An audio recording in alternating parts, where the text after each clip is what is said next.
A fourth basic rule of doing a good search is to start your search broad and then focus the search once you've seen what's available in the literature on your topic. Now, how broad you go is a judgment call, but I always tell people it is just good practice to start a little broad, because if you make your search too narrow, you're possibly going to eliminate useful articles. So when you're starting a search, one of the things that you might want to ask yourself is, could articles addressing a broader population be applicable? If they are, then you need to start your search a bit broad. Some ways of doing that is if you're searching with, say, 3 terms, you may want to just use the 2 most important and see if they give you what you need. You may want to think about not using terms that describe gender or sex, age, or a specific unit or specialty when it comes to your question, because you may find things that are a little bit more broad that could also be applicable. An example of what I'm talking about starting broad by using just a couple terms is, say you're looking at the elderly inpatient population and pressure ulcers. You may want to start by just looking at pressure ulcers and the elderly and searching those and seeing what you find in those particular search results, because you may find that what you find there is what you need.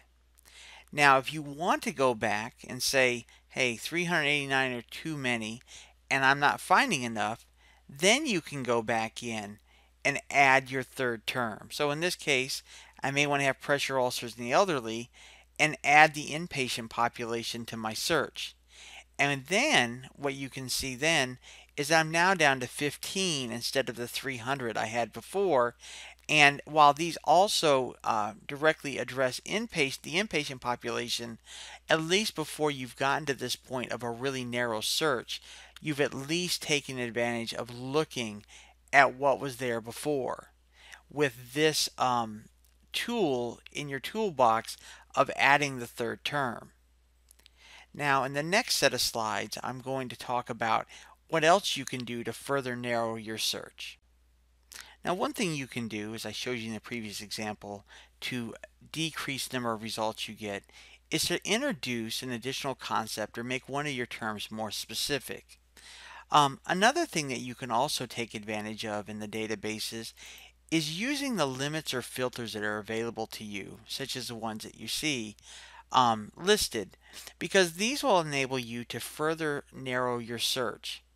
Things like the time period can be very important when you're doing evidence-based practice, as well as the specific publication types you can limit to in each database.